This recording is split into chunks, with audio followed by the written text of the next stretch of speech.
Hi guys, welcome to Fierce and Pretty. Honey here. Today I'm getting back to my 52 readings with the Fountain Tarot, a project that has been kind of dragging on. And the reason why I started this project in the beginning was to just get more onto journaling. And today I'm trying something that I've never tried before. And I can blame my good friend James Feeney about this, because he recently did a video on a pyramid spread with a Marseille deck. The video is linked down below if you want to check out first how the system works, because I'm not gonna waste my time in this video on working how the spread works. We jump with the numbers of the majors in the pyramid. And instead of using Marseille, I'm using the Fountain Tarot because it is my project for this year. So I've never tried a majors only spread. That kind of feels intimidating to say the least. And let's see how it works. It's gonna take a lot of journaling and thought process before I can, put it all into words. So technically, how I've done this video, I've actually done the spread by filming it already. Now I let it sit on the table. I'm already on my working gear on my way to work. So I let it sit there. And then when I come back from work, I'll do a bit more journaling. And then finally at some point, I'll do the voiceover for the reading, because this task is actually humongous, at least for me. So let's see how it all ends out. I think it's good that James also suggested that one should take time with this and let it sit and return to it. And I fully agree, because while one is doing the spread, it takes the most effort to be counting on the cards and see where you find them. So, and because we're talking about majors only, it is a, loaded bunch. But let's see how the spread turned out. All right, so the question for this spread, I kind of got that idea also when I was watching James Feeney's spread tutorial, and the book advised to go with a high level overall question. And I thought that we could take a look into how my practice is going. What should I be expecting in the future on my spiritual path? And what are the upcoming themes, so to speak, because we're using the majors only. So how this spread works is that we have the majors there, and then we put them in the order, starting from the bottom left corner and going upwards as a pyramid, and then we follow the numbers in the majors, whichever we find the first card, and so on, move with the numbers. But if you want to try this spread and try to understand the structure, I highly recommend once again to check out James's video, because it's linked down below. So the first card, the kind of the significator here, is the Hierophant card. And what that got me thinking was my identifying as a seeker, because in this Fountain Tarot, the Hierophant is looking into that box and opening that. So that is kind of the starting point where we start to look at the other cards. So he's seeking some sort of spiritual path from that box inside, where the light is just popping out. And I guess that kind of reflects on that hope of finding something.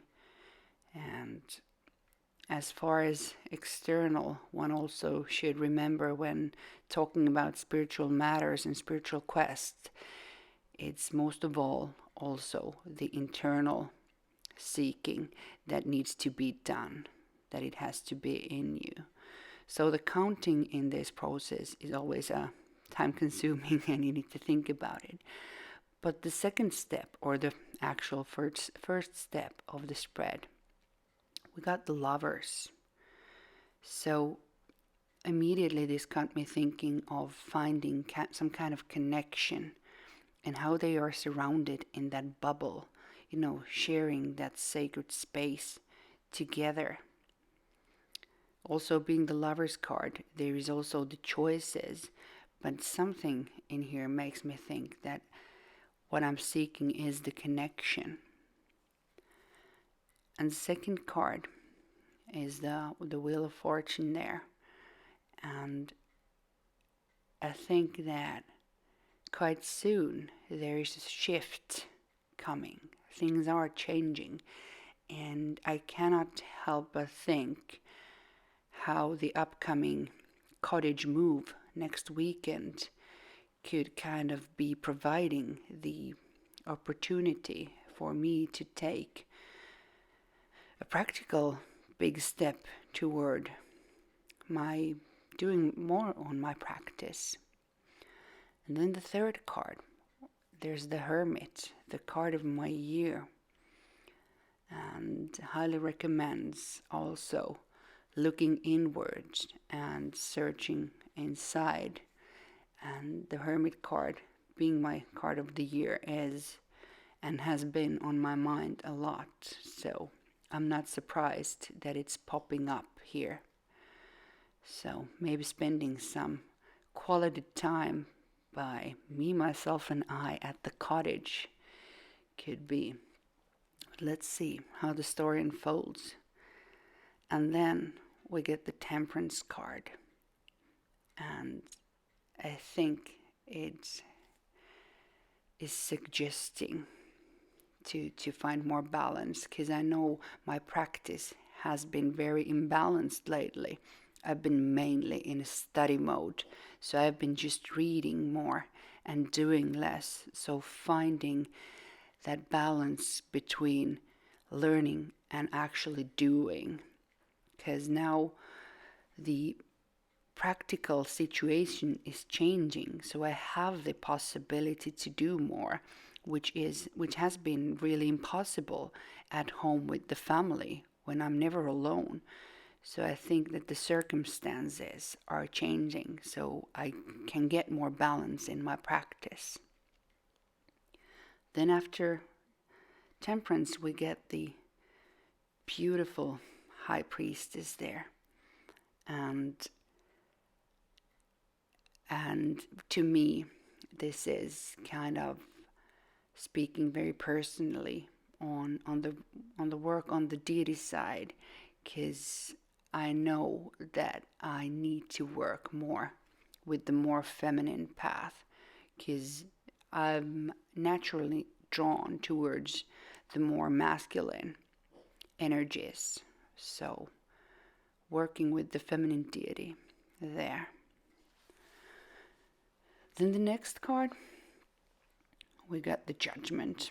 Having some issues with focusing, but I guess that working with the goddess more and with the female polarity could provide a chance for some sort of change. But before that change, there needs to be some sort of moment of reckoning coming, checking the ups and the pluses and the minuses, and seeing what works, and probably leave also something behind and rearrange things in some way.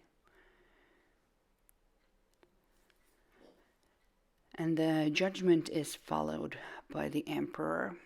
And like if I talked lastly in the Judgment of cleaning away what isn't working, so I clearly see this Emperor here building some new structures. He's building it, and it is the structure. He's taking in charge here, the Emperor, and creating and being, the master of his path there. So let's see. Okay, the tower then. Interesting. When we just were building some structures, here we see all the builded structure tumbling down. So I guess there is fluctuation coming and some big shift. And I don't know, kind of like breaking down the old with the tower. It's always hard with the tower to know beforehand what eventually comes in.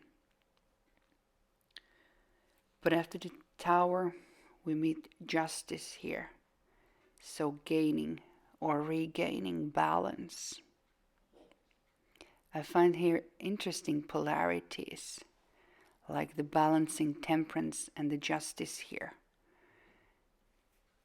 And then, on the other hand, we have the judgment and the tower there. But it looks like they keep on fluctuating.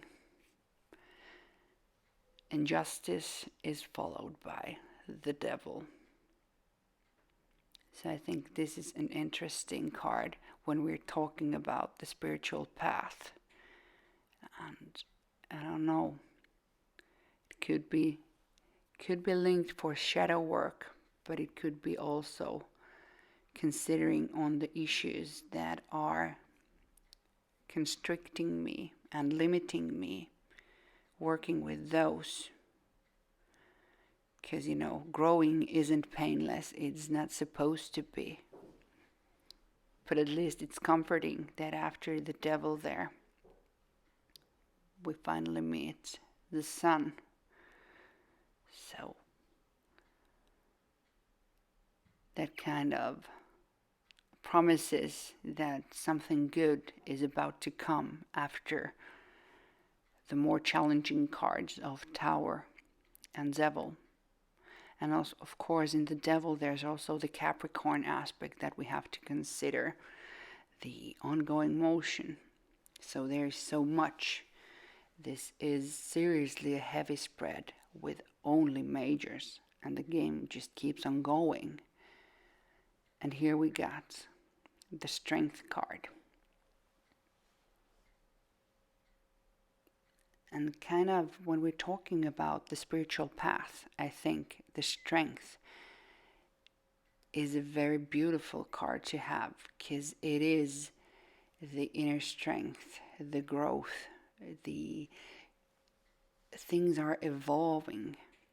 It is a state that one reaches after one has gone through some internal changes and finds the balance and strength inside to really own it and to have control. And then the way this spread works, you end the reading when you reach the Fool. And boy, was I happy to finally reach the Fool at this point, because it is so much to handle when you get that many majors in a row. And it's just, that's why I haven't been trying the, majors only spreads before, but it is a lot. So if we look at the start point of the spread, from the Hierophant looking in to that box, searching, seeking for something, the light is bursting out, and where this path ended in this spread was to Strength. So maybe that's the thing inside that box that kind of needs to be found, and where this, spiritual path of mine is headed now, to gain more, self-control and more inner strength and more also ability and control over my, all the urges and all the goods and the bads that are part of my personality and part of my path in a way. So what I did next was take out all the cards that weren't turned over and started to look at the cards and see what kind of patterns emerged in this spread. And then I thought it was a good time to take a break and go to work and let it sit for a bit. And late last night, when I was alone at home, I went upstairs to my attic and arranged the cards in their order that they came in and started to go through them again. And I wanted to, kind of look at them through more with Kabbalistic correspondences today, even though this deck doesn't have any of these, Hebrew letters or anything, those symbols that I love in the Thoth deck. So I took a tree of life and started to go through the different paths, because the majors sit in the paths between the Sephirot in the tree of life. So I wanted to see how they all fit and how the pattern would turn out. So starting with the first card, Hierophant, it's the card of Taurus, and it could also kind of hint to the time where we're, now. It is now the Taurus season, so it could be linked also at the beginning, in timing, kind of, in a way. But when we look at the Hierophant card, it is the path between Chokmah and Chesed, so the second and fourth Sephirot, and on the path between wisdom and mercy. And the first card of the spread was the Lovers, the card of Gemini, so in the path between Binah, the third, and Geburah, the fifth Sephirot. So understand the path between understanding and strength. It's kind of an interesting placing to be between the number 3 and the number 5, because 3 is often creating and becoming, and the 5 is more of a destructive, the Mars force in the fifth Sephirot. Then next in the wheel card we get towards more Jupiter energy, and we find the path between the fourth and the seventh Sephirot, so between Chesed and Netzach. And there are some beautiful planetary rulers of Jupiter and Venus there, so no wonder the wheel is such an interesting card. Then the fourth card of the spread was the card of Hermit, so my card of the year.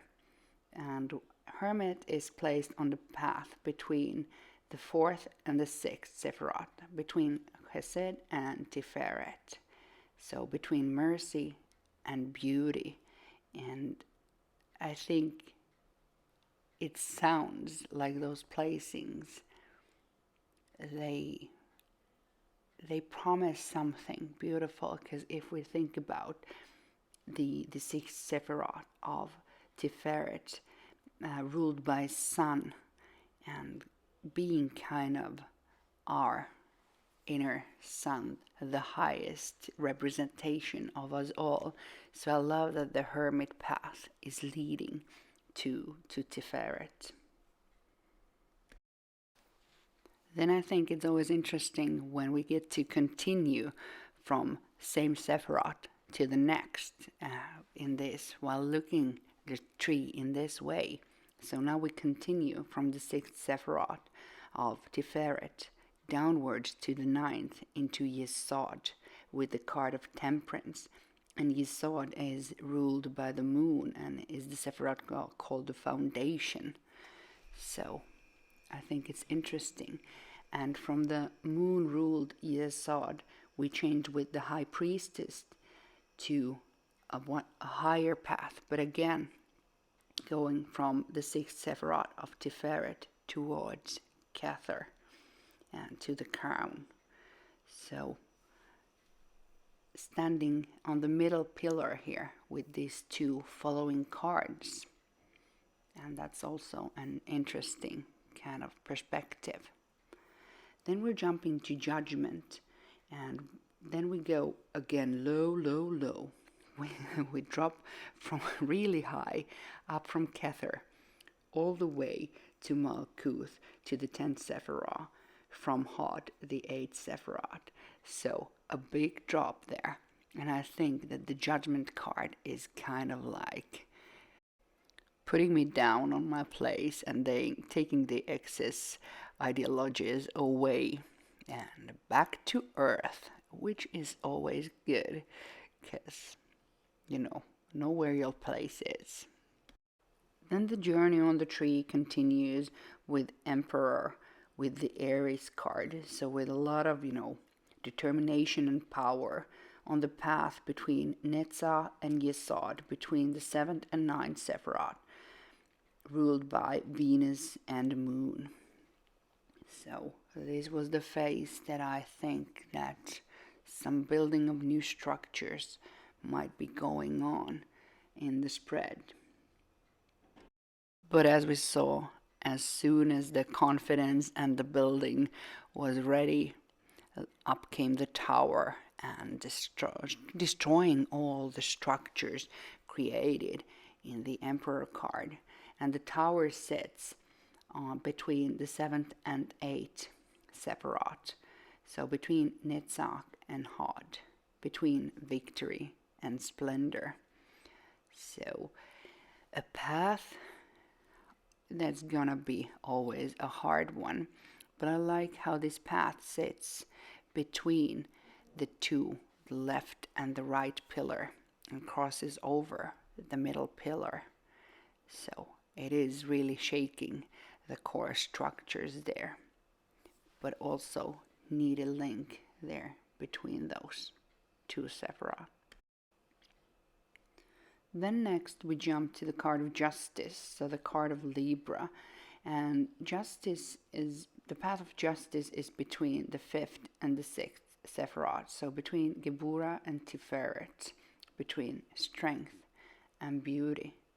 So balancing the chart, because also towards Tiferet, now we have almost all the paths leading there, colored with my marker. Well, not the upper parts. We're staying much lower on the tree. And overall, I think that we are all the time in the lowest world of Asaya here with my spiritual path. So let's look at the path of the devil. And the path of the devil is between the 6th Sephiroth and the 8th Sephiroth. So between Tiferet and Hod, between beauty and splendor. So we got a lot of action going in Tiferet there. And then from the darkness of the devil to the sun.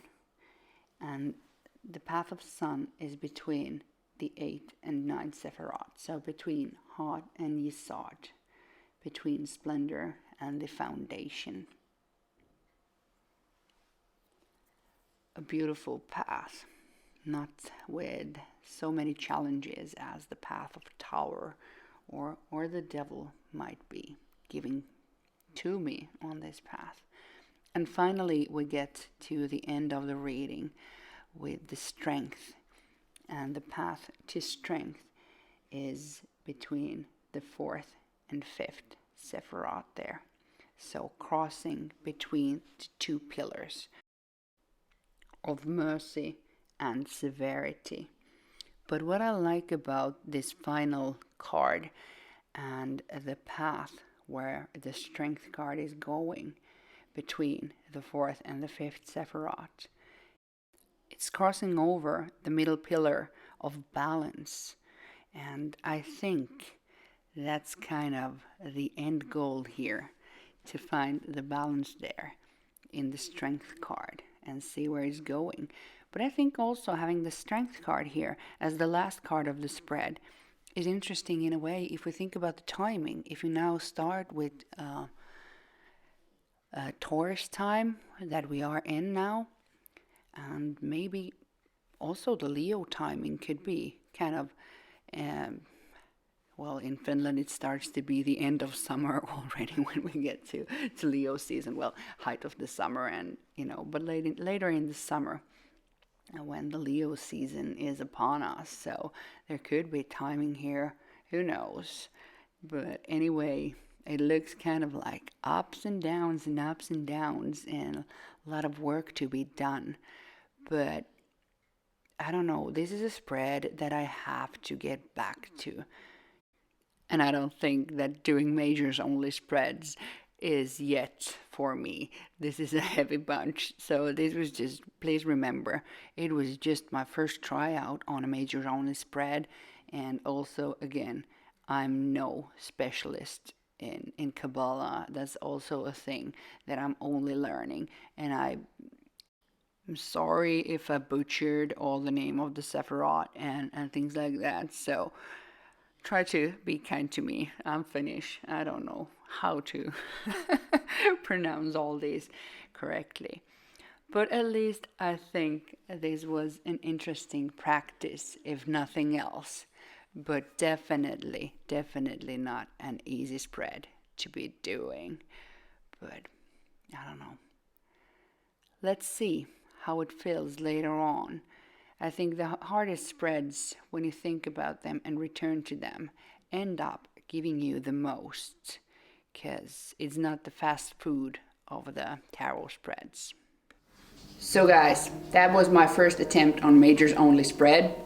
Huge challenge. Thanks, James. Once again, a great spread you shared with us. I love that you make those tutorial videos, and then it makes it really easy for us to try them and do them, because you've chewed them down and made them accessible. And if you haven't checked on James's own spreads, I highly recommend on going his channel and checking. He creates his own spreads, although this one wasn't one of his creations, but he makes the most amazing spreads. The king of spreads, James Feeney. Thanks for the inspiration. Until next time. Bye guys.